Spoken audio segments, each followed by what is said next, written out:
Hello students, बेटा आज हम हमारा नेक्स्ट यूनिट स्टार्ट करते हैं और यूनिट नंबर सेकंड जो है नेक्स्ट यूनिट हमारा, उसके अंदर हम सबसे पहले वेक्टर्स की स्टडी करेंगे। इसकी स्टडी करेंगे, वेक्टर की स्टडी करेंगे। ठीक है, तो जो सेकंड पार्ट है यूनिट नंबर सेकंड का, वो हम पहले स्टार्ट करते हैं और उसका सेकंड पार्ट है वेक्टर्स। ठीक है, तो फर्स्ट यूनिट के अंदर हमने ये पढ़ा है कि फिजिक्स के अंदर हमारे पास बहुत सारी फिजिकल क्वांटिटीज होती है। ठीक है, तो जितनी भी फिजिकल क्वांटिटीज हमारे पास होते हैं, जैसे मास हो गया, लेंथ हो गई, टाइम हो गया, वेलोसिटी हो गई, एक्सेलरेशन हो गया, फोर्स हो गया, पोटेंशियल हो गया, एनर्जी हो गया, मोमेंटम हो गया, बहुत सारी हमारे पास फिजिकल क्वांटिटी होती है। और उन सभी फिजिकल क्वांटिटीज को हमने दो कैटेगरीज के अंदर डिवाइड कर रखा है। कितने कैटेगरीज के अंदर डिवाइड कर रखा है? दो कैटेगरी के अंदर डिवाइड कर रखा है। और वो दो कैटेगरी कौन कौन सी है? एक तो स्केलर क्वांटिटी और एक वेक्टर क्वांटिटी। ठीक है, तो जितने भी फिजिकल क्वांटिटी है, फिजिकल क्वांटिटीज देखो यहाँ पे मैं लिख देता हूं, फिजिकल क्वांटिटीज, फिजिकल क्वांटिटीज। ठीक है, categorise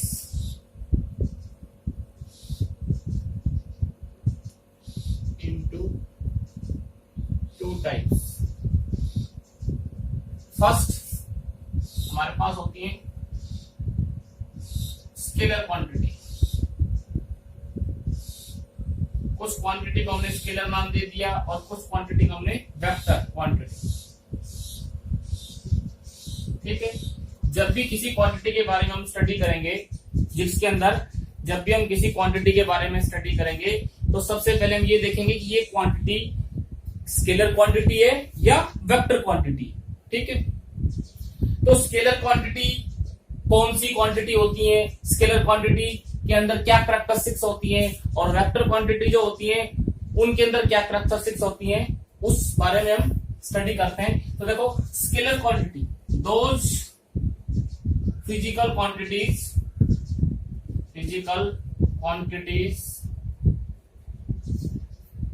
which has only magnitude।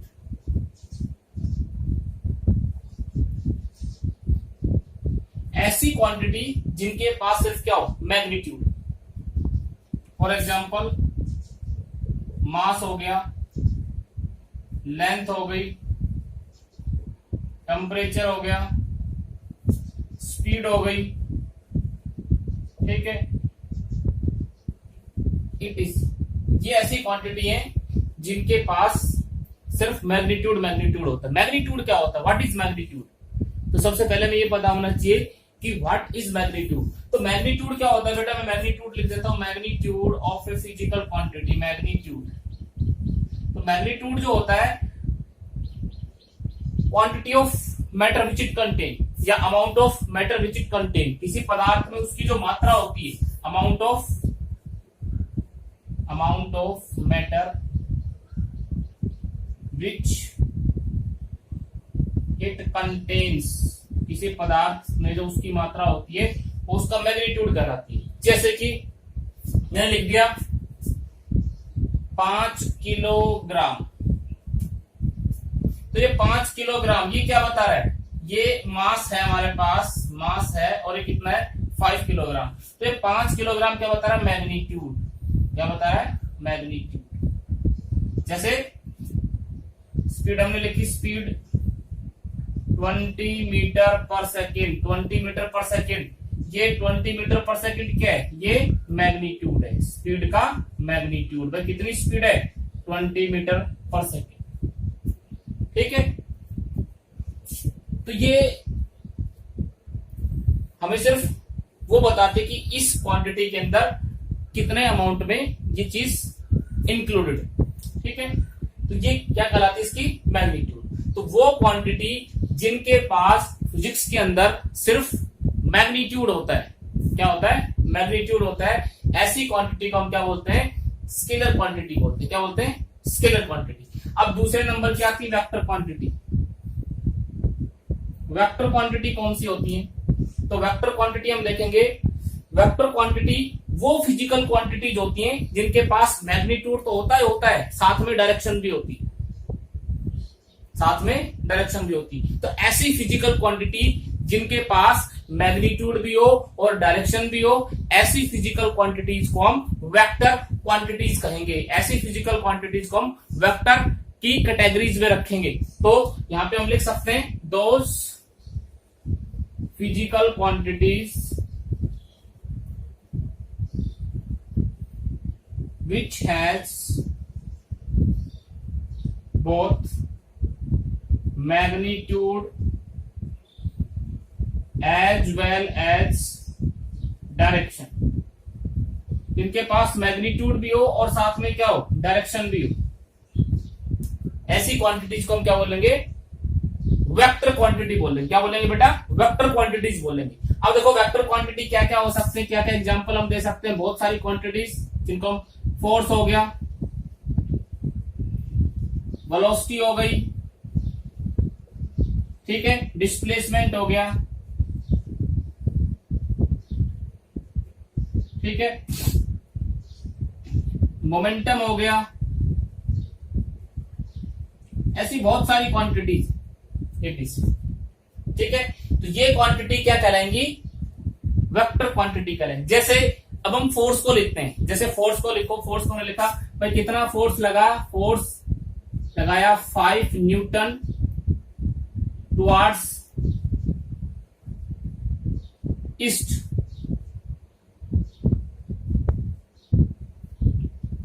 ये फोर्स किधर लगा बेटा, हमने मान लो इस बोर्ड के ऊपर फोर्स लगाया और किधर लगाया, 5 न्यूटन टुवार्ड्स ईस्ट। मान लो ये ब्लॉक है, ये ब्लॉक मैंने यहाँ पे बनाया, ये ब्लॉक यहाँ पे रखा हुआ है, इधर से एक फोर्स इसके ऊपर लगा और ये फोर्स कितना लगा, 5 न्यूटन। कितना लगा, 5 न्यूटन। और ये डायरेक्शन कौन सी, ईस्ट,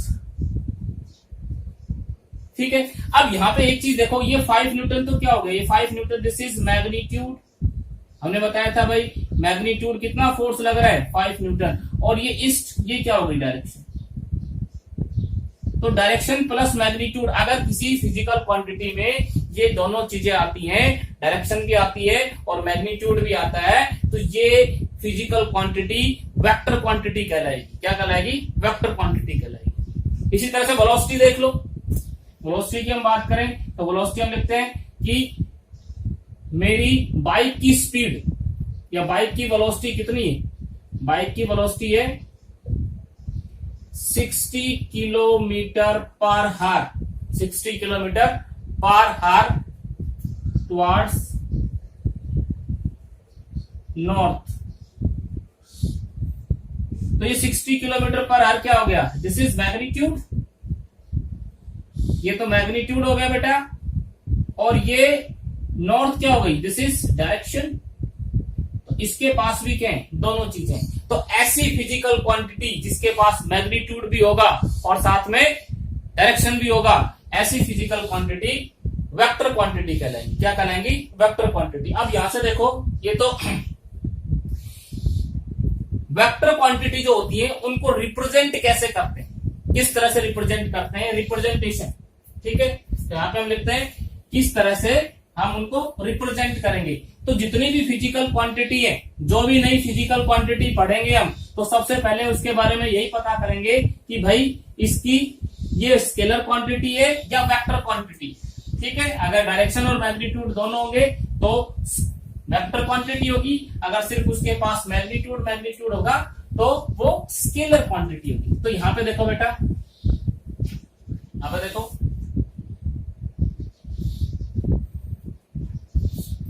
अब representation,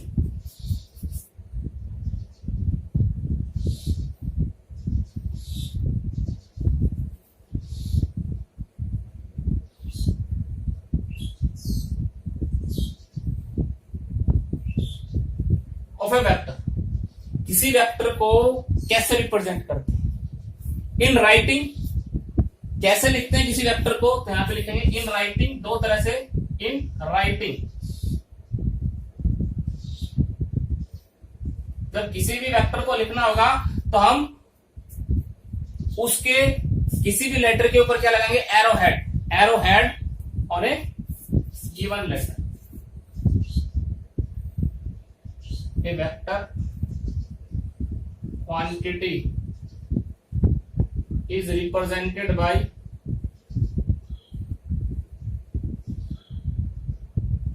arrow head on it। जैसे फोर्स है, फोर्स को हम किसे लिखते हैं, एफ से लिखते हैं, लेकिन इसके ऊपर हम क्या लगाएंगे, एरो, ये साइन लगाएंगे। वेलोसिटी है, इसके ऊपर क्या लगाएंगे, एरो। मोमेंटम है, इसके ऊपर क्या लगाएंगे, एरो। ठीक है, तो एक्सेलरेशन इसके ऊपर क्या लगाएंगे, एरो। तो ये एरो ऊपर लग रहा है, किसी भी क्वांटिटी के ऊपर एरो लग रहा है, तो ये क्या बताता है, ये डायरेक्शन को बताता है, किस क्वांटिटी के पास डायरेक्शन है, फोर्स के पास डायरेक्शन है, वेलोसिटी के पास डायरेक्शन है, मोमेंटम के पास डायरेक्शन है, एक्सेलरेशन के पास डायरेक्शन है। तो जब भी किसी भी क्वांटिटी को हम लिखेंगे तो उसके जो भी लेटर रिप्रेजेंट कर रहा हो उस क्वांटिटी को, उस लेटर के ऊपर हम एरो लगाएंगे। तो ये तो क्या हो गया, इसका रिप्रेजेंटेशन हो गया। कैसे लिखेंगे, जब भी कोई क्वांटिटी हम लिखेंगे तो उस क्वांटिटी को रिप्रेजेंट करने वाले लेटर के ऊपर एरो लगाए, और वो एरो हमें क्या बताएगा कि इस क्वांटिटी के पास डायरेक्शन भी है और मैग्नीट्यूड भी है। ठीक है, दूसरा ग्राफिकली कैसे रिप्रेजेंट करते हैं, तो graphically A vector is represented by a straight line arrow, straight line, A vector is represented by arrowed line, लिख दो एरोड लाइन। ठीक है, रिप्रेजेंटेड बाय एरोड लाइन का मतलब ये होता है ये इस तरह से। ग्राफिकली हम इसको ऐसे रिप्रेजेंट करते हैं, एरो से रिप्रेजेंट करते हैं, एरोड लाइन। ठीक है, अब इसमें देखो, इस पॉइंट को बोलते हैं टेल ऑफ द वेक्टर। ये पॉइंट क्या कहलाता है, टेल, और ये क्या कहलाता है, हेड वेक्टर। ठीक है, इसको क्या बोलते हैं, हेड बोलते हैं, इसको क्या बोलते हैं, टेल बोलते हैं। तो एरो की जो डायरेक्शन है वो हमें वेक्टर की डायरेक्शन को रिप्रेजेंट करेगा। जिस भी डायरेक्शन को एरो इंडिकेट करेगी वो उस वेक्टर की डायरेक्शन को इंडिकेट करेगा। और जो ये स्ट्रेट लाइन है, ये जो लाइन है, ये क्या रिप्रेजेंट करती है, मैग्नीट्यूड, और ये क्या बताता है, डायरेक्शन। ये बताता है डायरेक्शन, और ये लेंथ जो होती है एरो की, ये मैग्नीट्यूड बताती है। Length straight line,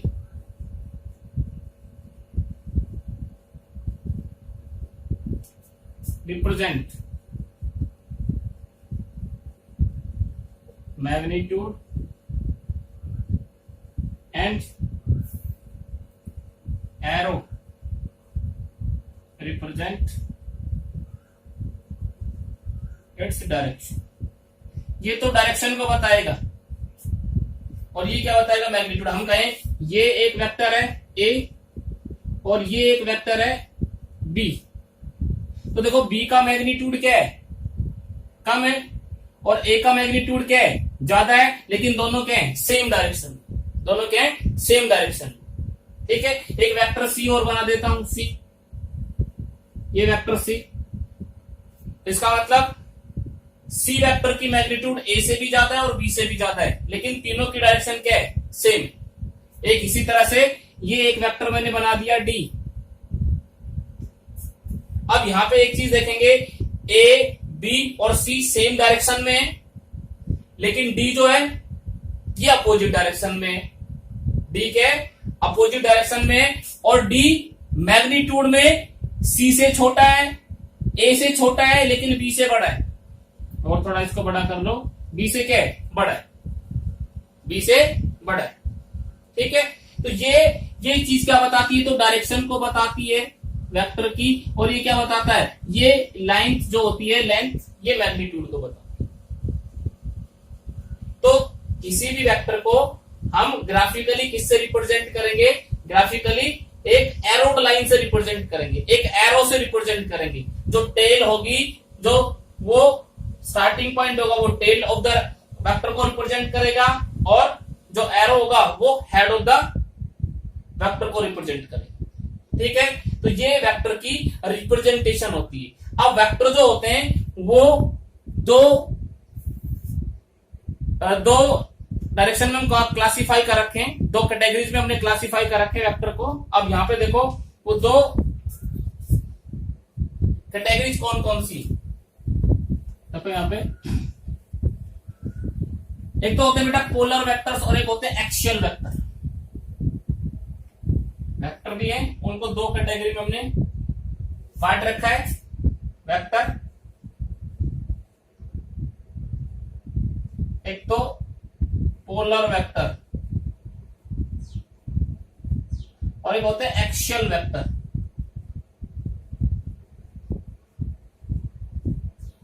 polar vector क्या होते हैं, जिनका एक पॉइंट ऑफ एप्लीकेशन होता है। दोज वेक्टर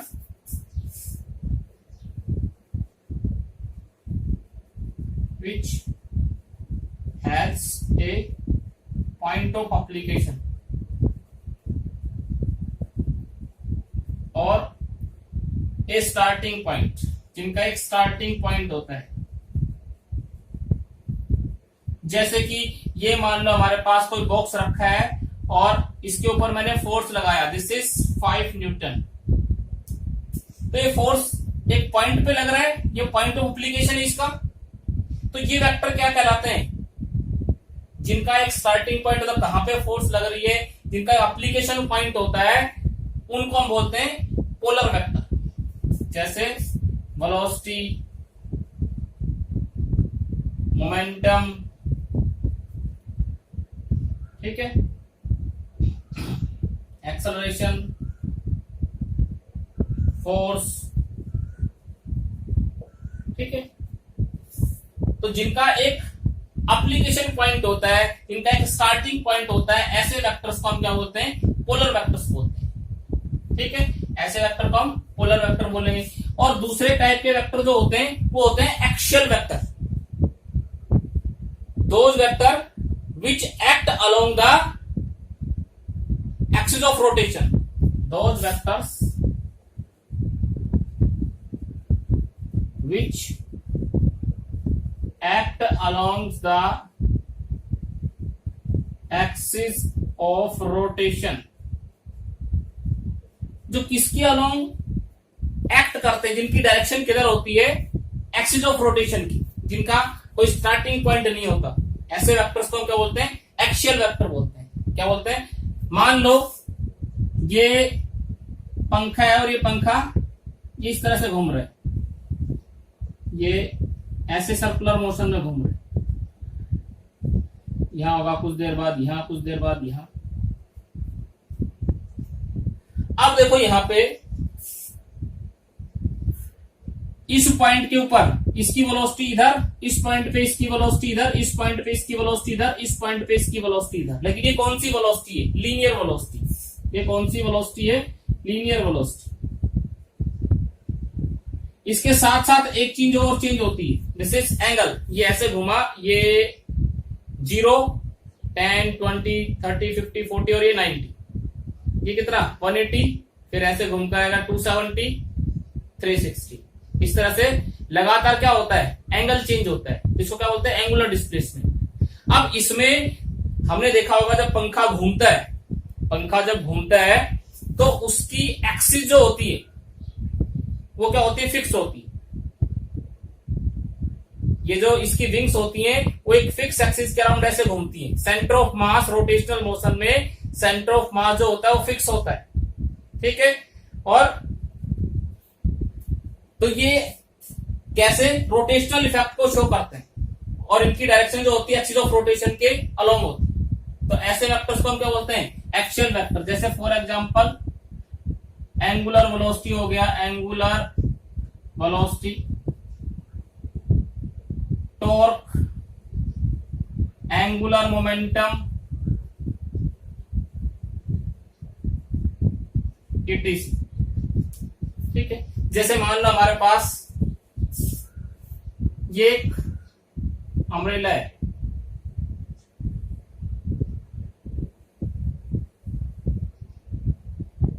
ठीक है।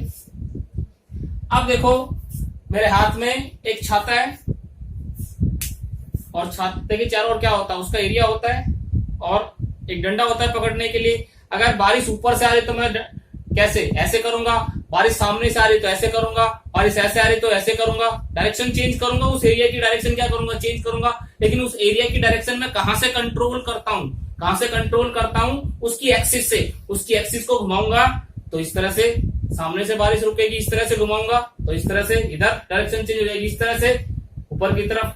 तो ये उस पूरे एरिया को कंट्रोल, डायरेक्शन को कौन कंट्रोल कर रहा है, उसकी एक्सिस। कौन कंट्रोल कर रहा है, एक्सिस। इसी तरह से पंखा है, पंखे को ऐसे पकड़ेंगे हवा इधर जाएगी, ऐसे करेंगे हवा इधर जाएगी, ऐसे करेंगे हवा इधर आएगी, ठीक है।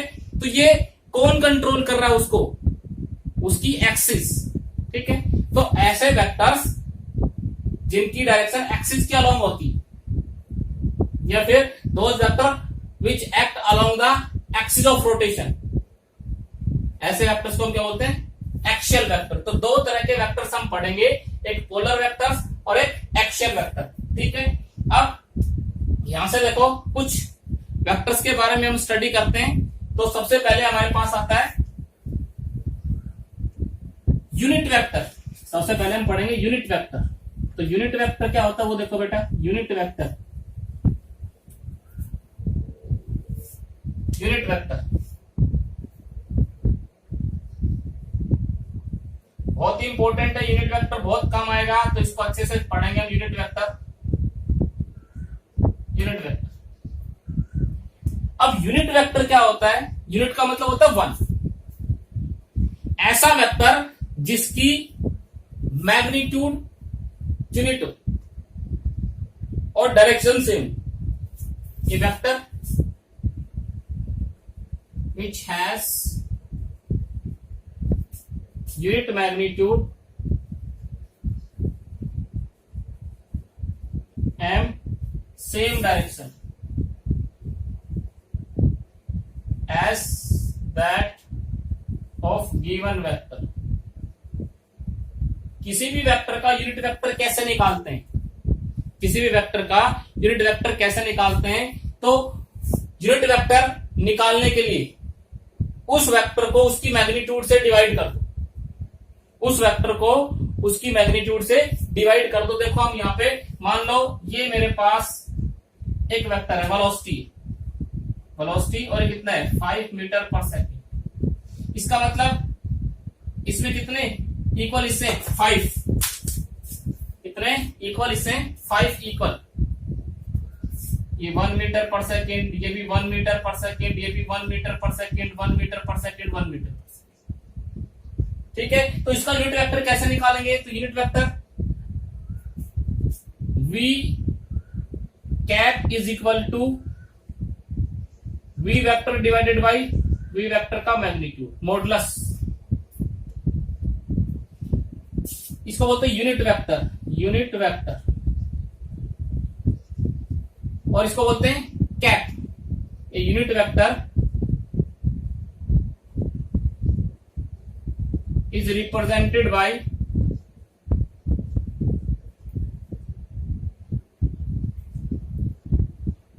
a hat or cap on its head। यहां पे हम क्या लगाएंगे, इसको बोलते हैं कैप और हैट बोलते हैं इसको। ये तो वेक्टर का साइन होता है, और ये इस तरह का साइन, ये क्या, ये यूनिट वेक्टर के लिए होता है। तो ये कैप और हैट किसको रिप्रेजेंट करते हैं, यूनिट वेक्टर को। किसको रिप्रेजेंट करती है, यूनिट वेक्टर को। इसको बोलते हैं मॉडुलस, मॉडुलस ऑफ वेक्टर, किसी भी गिवन वेक्टर का मॉडुलस। मॉडुलस का मतलब quantity of matter which it contain, magnitude ही होता है मॉडुलस एक तरह से, ठीक है। इसमें कितनी क्वांटिटी है, नेगेटिव पॉजिटिव साइन से हमें कुछ मतलब नहीं होता, हमें उसकी मैग्नीट्यूड से मतलब होता है, मॉडुलस का मतलब। तो किसी वेक्टर को उस वेक्टर की मैग्नीट्यूड से डिवाइड कर देंगे तो हमारे पास क्या आ जाएगा, उसका यूनिट वेक्टर। तो कोई भी वेक्टर जो होता है, एक वेक्टर जो होता है, वेक्टर किसके बराबर होता है,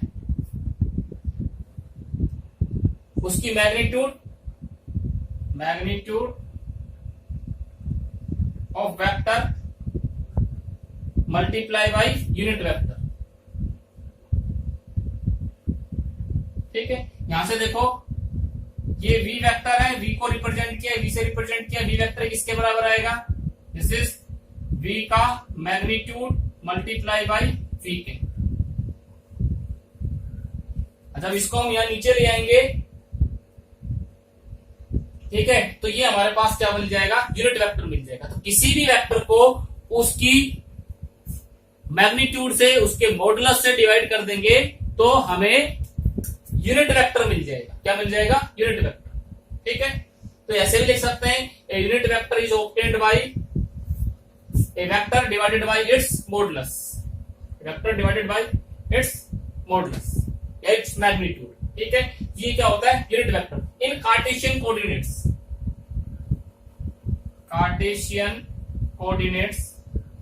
कार्टेशियन कोऑर्डिनेट एक सिस्टम होता है बेटा, तो उसमें हम unit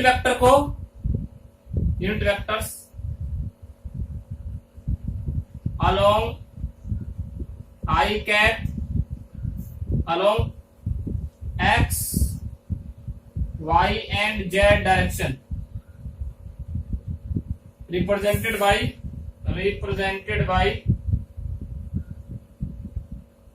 I cap, J cap and K cap. X direction को हम किससे रिप्रेजेंट करेंगे, एक्स डायरेक्शन के अलोंग यूनिट वेक्टर को हम आई कैप से, वाई एक्सिस के अलोंग यूनिट वेक्टर को हम जे कैप से, और जेड डायरेक्शन के अलोंग यूनिट वेक्टर को हम के कैप से रिप्रेजेंट करेंगे। जैसे हम एक छोटा सा एग्जांपल लेकर के हम बता सकते हैं कि किसी का यूनिट वेक्टर निकालना है। मान लो फाइंड द यूनिट वेक्टर का एक छोटा सा एग्जांपल यहाँ पे लिखता हूं कि फाइंड द यूनिट वेक्टर, किसी भी क्वांटिटी के यूनिट वेक्टर को कैसे फाइंड करते हैं। देखो यहाँ पे find the unit vector A, और ए हमें दे रखा है, this is 3i cap minus 4j cap plus k cap. एक यूनिट वेक्टर, ये वेक्टर हमें दे रखा है। ठीक है, कार्टेशियन कोऑर्डिनेट्स में आगे हम पढ़ेंगे किस तरह से वेक्टर को रिप्रेजेंट करते हैं। तो कैसे हम निकालेंगे वेक्टर, यूनिट वेक्टर, इसका यूनिट वेक्टर किसके बराबर, A cap is equal to A vector divided by A magnitude.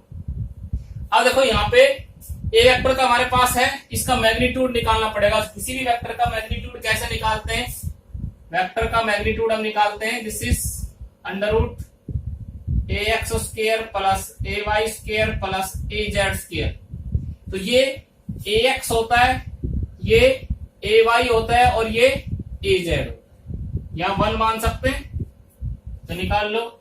A magnitude कितना आ जाएगा, अंडर रूट ए एक्स 3 का स्क्वायर प्लस माइनस 4 का स्क्वायर प्लस 1 का स्क्वायर कितना आ जाएगा, अंडर रूट 9 प्लस 16 प्लस 1, ये हमारे पास आ गया, दिस इज 26 अंडर रूट 26। ठीक है, अब यहां से हम निकाल सकते हैं ए का यूनिट वेक्टर कितना आ गया, ए वेक्टर कितना 3i cap plus minus 4j cap plus k cap divided by under root 26। ये हमारे पास यूनिट वेक्टर आ गया। इस तरह से हम क्या निकाल सकते हैं, यूनिट वेक्टर फाइंड आउट कर सकते हैं। क्या फाइंड आउट कर सकते हैं, यूनिट वेक्टर। ठीक है, अब और इसी तरह से बहुत सारे वेक्टर्स होते हैं। अब यहां पे देखो बेटा,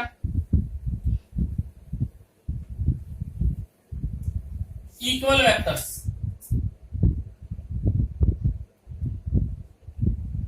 equal vectors,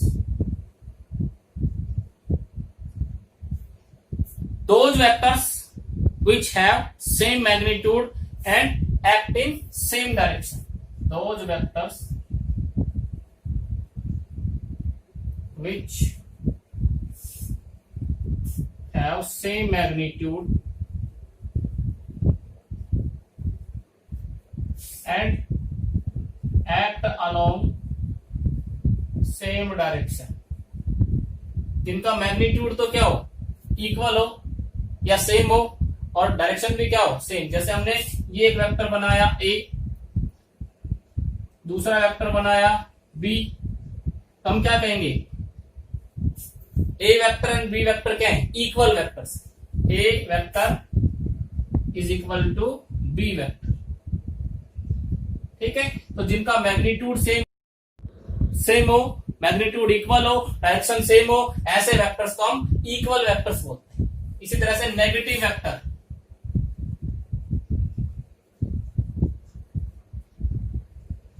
negative vector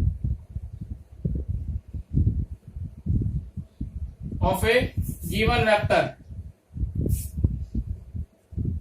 is that vector which has same magnitude। Magnitude तो क्या हो बेटा, same, but opposite in direction. Direction में उल्टा हो और मैग्नीट्यूड क्या हो, सेम। जैसे ये ए वेक्टर और ये दूसरा बी वेक्टर, तो हम क्या कहेंगे, जो ए वेक्टर है वो बी वेक्टर का negative vector. A vector is equal to minus b vector. A vector जो है वो बी वेक्टर का नेगेटिव वेक्टर है।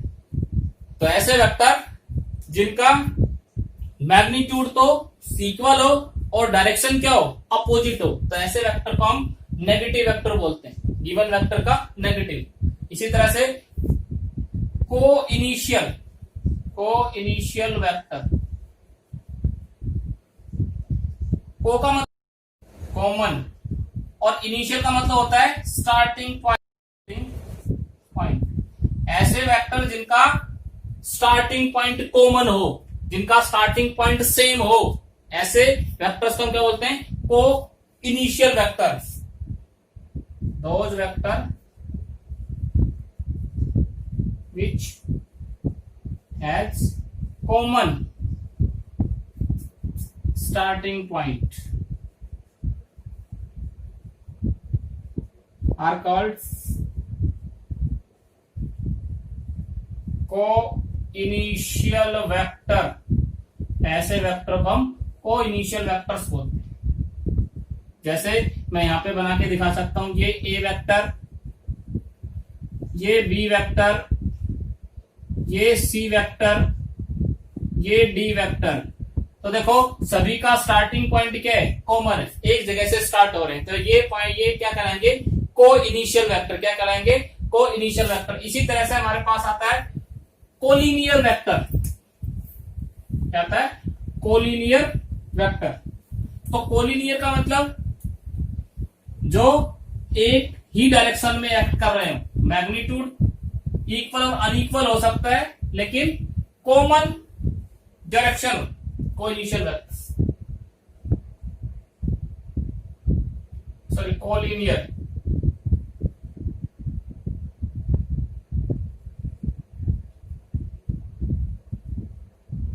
those vectors which has equal or unequal magnitude but act along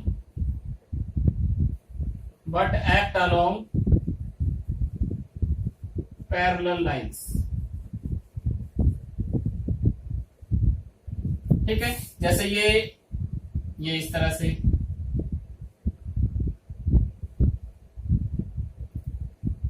A vector, B vector, C vector, D vector, E vector. तो ये सारे क्या हैं, एक ही डायरेक्शन में जा रहे हैं, एक दूसरे के क्या हैं, पैरेलल है। तो सेम डायरेक्शन में जा रहे हो, मैग्नीट्यूड इक्वल भी हो सकता है और अनइक्वल भी हो सकता है, लेकिन डायरेक्शन एक दूसरे के पैरेलल हो, ऐसे वेक्टर्स को हम कोलिनियर वेक्टर बोलते हैं। इसी तरह से कोप्लेनर होता है,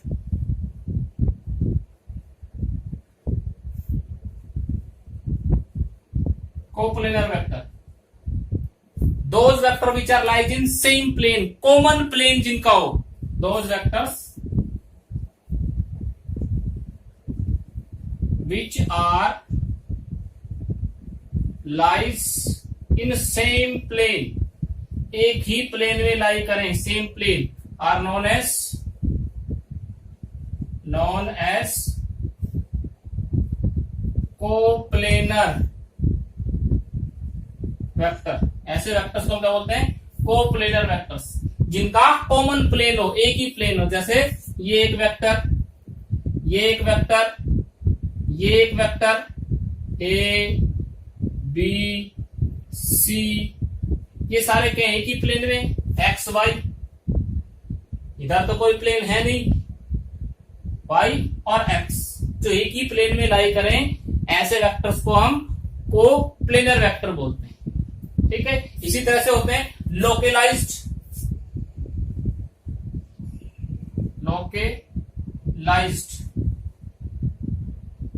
वेक्टर। लोकलाइज्ड वेक्टर क्या होते हैं? जिनका फिक्स स्टार्टिंग पॉइंट होता है, those vector which has fixed starting point. Here also known as, they are also known as fixed vector. इनको फिक्स्ड वेक्टर भी बोलते हैं, जिनका स्टार्टिंग पॉइंट क्या हो? फिक्स्ड हो। ठीक है, ये बोलते हैं डीलोकेलाइज्ड वेक्टर। डीलोकेलाइज्ड, जिनका starting point, initial point fix नहीं होता, उनको डीलोकेलाइज्ड बोलते हैं। डीलोकेलाइज्ड, डीलोकेलाइज्ड।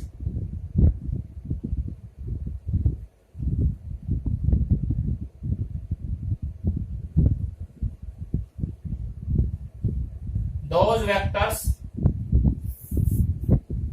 whose starting point not fixed, known as delocalized।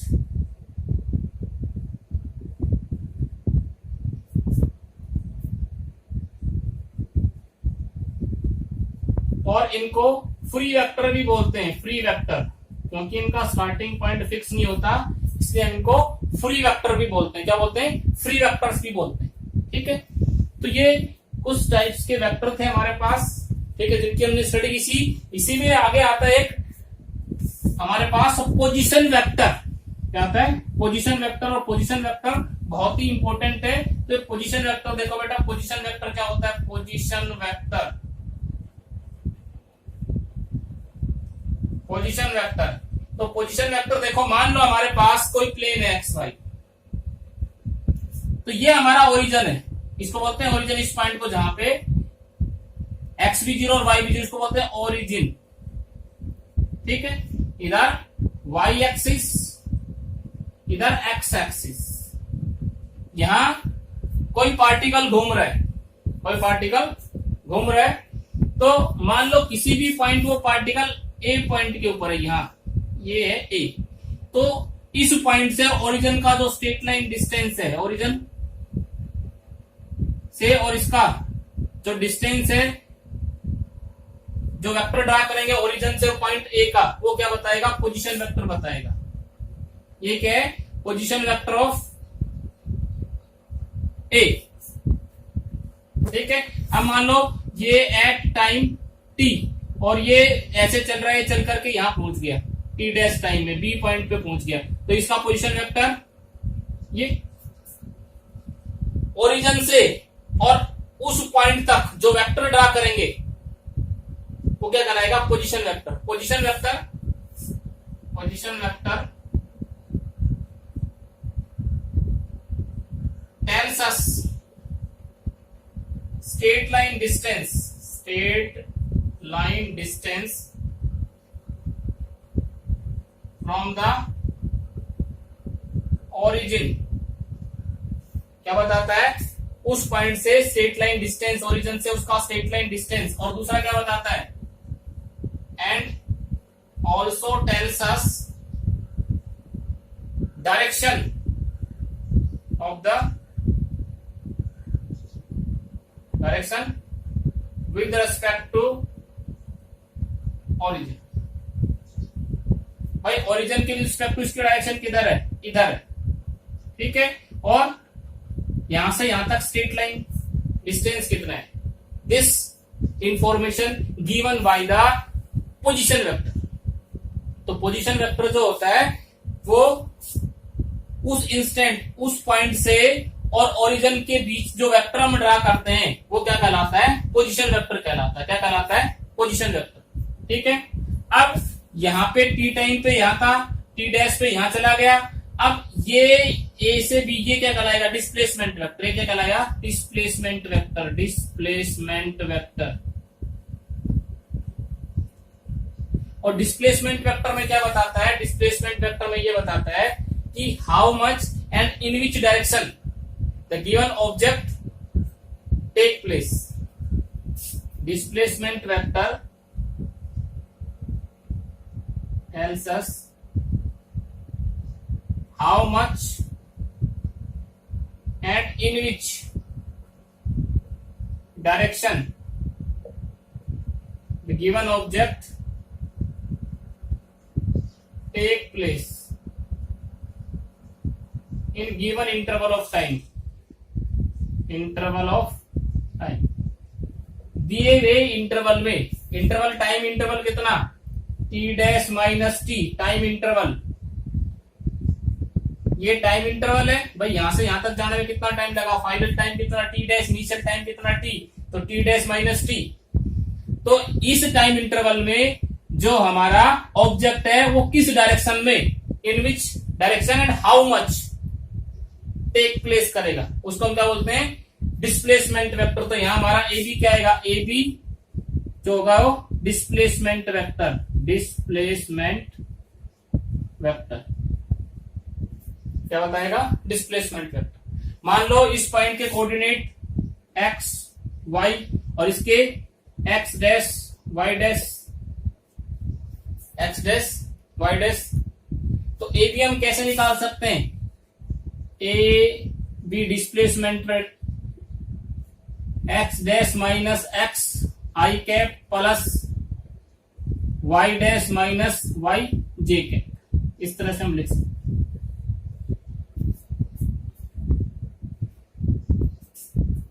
ओए को कैसे लिख सकते हैं, ओए वेक्टर, ओए वेक्टर लिख सकते हैं I cap x plus J cap y. X direction में कोऑर्डिनेट एक्स और ये वाई डायरेक्शन में y. I cap unit vector along x axis, J cap unit vector along y axis. और ओबी कितना, ओबी वेक्टर, ओबी हमारे पास कितना आएगा, ओबी हमारे पास आ जाएगा i cap x dash plus J cap y dash. और डिस्प्लेसमेंट वेक्टर कैसे निकालेंगे, displacement vector A B is equal to हमारे पास OB vector minus OA vector. और ओबी ओए की वैल्यू रखेंगे तो हमारे पास ये डिस्प्लेसमेंट वेक्टर आ जाएगा, क्या जाएगा, डिस्प्लेसमेंट वेक्टर। तो ये बेटा हमारा डिस्प्लेसमेंट वेक्टर होता है, ठीक है। इसमें पैरेललोग्राम लॉ लगा करके हम डिस्प्लेसमेंट वेक्टर निकालते हैं। पैरेललोग्राम लॉ या sorry triangular law of vector addition आगे आएगा, तब हम डिस्कस करेंगे। क्योंकि ये जो ओबी वेक्टर होगा, ओबी वेक्टर किसके बराबर होगा, ओबी वेक्टर ओए वेक्टर प्लस एबी वेक्टर। और जब ए बी निकालेंगे तो ए बी वेक्टर कितना आ जाएगा, A B vector is equal to O B vector minus O vector, ठीक है। ये लिखा है A B vector is equal to O B vector minus O vector. तो ओ बी की वैल्यू रखेंगे, ओ ए की वैल्यू रखेंगे, और ये हमारे पास डिस्प्लेसमेंट वेक्टर आ जाएगा, ठीक है। तो बेटा आज के लिए इतना ही, इससे आगे हम नेक्स्ट लेक्चर में पढ़ेंगे। नेक्स्ट लेक्चर में हम कैसे एडिशन करते हैं, कैसे सब्सट्रैक्शन करते हैं वेक्टर्स का, उनके बारे में हम डिस्कस करेंगे, ठीक है बेटा। Thank you.